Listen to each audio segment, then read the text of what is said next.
Thanks for staying with us here on Sunrise. This is CVM TV. Thanks for joining us. If you're just joining us, thanks for coming along for the ride. So happy to rise like the morning sun with you.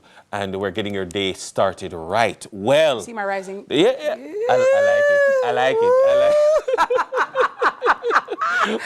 Well, can you them say there's a thing called life and there's a thing called debt. As in DEBT. Yes. And being in debt is no walk in the park. And sometimes it feels easier to shirk than confront these massive bills when you see them piling up. Yeah. But Carlton, to the rescue. Carlton is here to the rescue to help us understand the various types of debt and how to break them down into bite-sized chunks. So it's time for a healthy serving of Money Master class. Carlton. Good morning. What nuggets you're going to serve to us today? I am good. And how are you both doing this morning? We're doing well. How are you? How's your weekend? And it was very good. Lovely. Looking sharp as usual. We're trying to match up to both of you. Yeah. But we are here today to discuss a topic that many of us may not like sometimes. Yeah. Over the last two episodes, we discussed credit cards and the debt of credit card and how it is that we can maneuver our way. But with By the way, card, people loved it on social media. They loved it. Oh, okay, nice. Great. I like that. And so given that there are credit card debts, there are other debts as well that persons sometimes have, and you're wondering, how am I going to work this through? So while you may have your credit card debts, you have your student loan debts, you have your regular lifestyle debts that we take on from time to time, an unsecured loan here, a car loan here. And before you know it, if you check yourself, sometimes you realize I have too many debts. And persons sometimes just need to know when to slow down. Yes. So you have your debts. How do I then manage them? So if it is that you're watching, you're tuning in right now, and you have more than 1, 2, 3 lifestyle debts, meaning unsecured loans, let us now talk, because guess what? Things are getting very serious. So there are 3 methods that I want us to consider. 2 more, and the last one I'll get to nice and quickly. The first, you have what's called your avalanche method. Avalanche, yeah? Okay. This is basically you are listing all of your debts based on the interest rate that you have your debts at. So let me stick something right here. When you get a loan from a bank or microfinance or any lender, you must know the interest rate. You must know the fees, etc. So the avalanche method, I'm going to use AVA just for shortening right now. You list all your debts based on the interest rate. So you have debt number 1, maybe it's loan number 1. The rate is that the credit card is at 40%, 40%, yes. For example. Then you have your regular unsecured loan, which is loan number 2. And that is maybe at 35%, 33% at the microfinance companies, for example. Then you have your bank unsecured loan. You want to list that as well. That is maybe at 18%. That's where the banks are at right now. And then you may have another loan at about 15%. You list all your loans, if it is that you have so many loans, at 15%. What the avalanche method is saying is that you will select the first loan with the highest interest rate first. And what is it that you do? You make all your payments on loan 1, 2, 3, 4. So if the payments are 15,000, 10, 9, 8, you make your regular minimum payments on these loans. However, any excess cash that you can find, you take that money and you dump it on the highest interest rate loan first. That's what you do, because you're trying to eliminate your debt based on the highest interest rate. You have option number 2, which is the debt snowball method. And I'll write SNOW for snowball right here. The principle is similar. So what you do, you list all your loans by not the interest rate, but by the lowest balance. So if you have a loan, which is maybe $100,000, you list loan number 1, $100,000. You have loan number 2, which is maybe a loan that you took to get some furniture, for example, at Singer or Courts, and you now have that loan at $300,000. That's loan number 2, that is at $300,000. And then you took a loan and you went to university, that's maybe $1.5 million. That's loan number 3, that's $1.5 million. And then you had another loan that you took for home improvement, for argument's sake, which is at $3 million or thereabout, about $3 million. What that is saying is that you do the similar principle here. You make all your minimum payments on all of your loans. However, you work very hard, heads down. Any excess cash that you have, you do a little gig here, you throw a partner plan here, you do a little baking here and there. Any excess cash that you have, you dump it on the smallest loan in an effort to close out the loan much faster.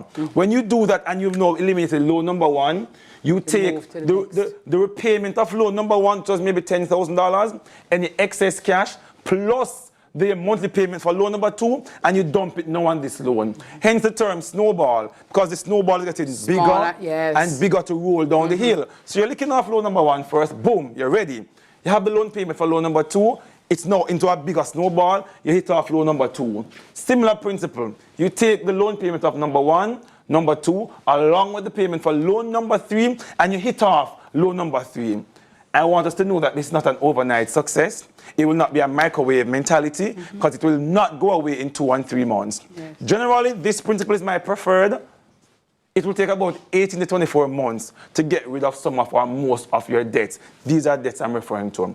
Please to note that this does not include your mortgage, because your mortgages are generally long-term loans that you have for 30 years, 25 years, in some cases 40 years. Yes. So it does not include any of these.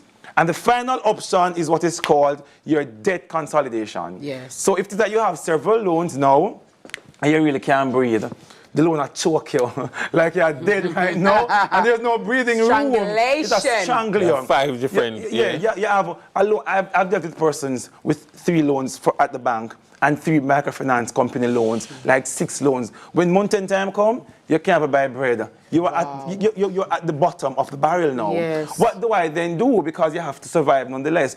You do a debt consolidation. Yes, bringing everything together under one roof. Miss Kitty, you did this class already? You come class early. You know. I read. Wonderful. So what you're basically doing here now, because you don't have any excess cash to dump on your loans, but you still want to survive and you want to breathe. So what you then do, you put all of these loans together. You find a lender, you find a bank, and you say, hey, I'm having these debts. What can I do? I want to put them all together. Generally, a debt consol will help because you are looking for a loan with a much lower interest rate. So if you have a 40, 35, 18, 15, and you group all of these together with maybe a 15%, obviously it works out much cheaper for you. And then you are able now to get a much longer repayment term to give you a much more cheaper monthly repayment. And that will put you in a better position. And just to note, when you have a debt consolidation and you now have breathing room at the end of the month to survive and to save, it is not to go back into debt. Yes, and take another loan. Take another loan. And borrow money from people. And then when you borrow people money, and it's time to pay back. You can't pay back. I don't have it, I don't understand. And when you want me to do, I don't have it. And that's what I don't like, Carlton. Because when people come and they borrow people's money, they come so meek, so mild, and so gentle as a lamb, right? And then when it's time to pay back, people are having attitude. I don't like that, right? Like, live within your means and live even below your means. So I'm happy you made that very salient point, because sometimes as little money free up, you feel like a time now. You feel for something nice. You feel for something nice. No. You know, someone want to treat myself. You take a loan and you fly out. And I've said all the time, we have serial killers. We have people that we call serial borrowers. You just go about and you borrow here, you borrow there, for no real purpose or reason. And you want to just nip it in the bud. So the first thing you do if you're in debt is to do what? Stop borrowing. My name is Carlton Stewart. If you have any challenges, if you have too many debts that you're not able to manage, give me a call. I'll sort it out for you and let you know what's the best approach. Let them know where to find you. You can find me on Instagram and on Twitter at Carlton G Stew, over on TikTok at Carlton G Stew, on Facebook at Carlton Stewart, and on YouTube at Let's Talk Money with Carlton. I'm happy to assist you. Let's Talk Money. I always love this, Carlton. Thank you so very much. The Avalanche method, the debt snowball method, and the debt consolidation method. I hope you wrote those down, because we want to ensure that we're not, digging ourselves in the grave of debt. Carlton, thank you so much for sharing your knowledge with us. And trust me, we're definitely going to implement these. Now, have you ever heard about the Jamaica Mathematical Olympiad? Well, we're going to tell you all about that when we get back on the other side of the break. This is still Sunrise on CVM TV.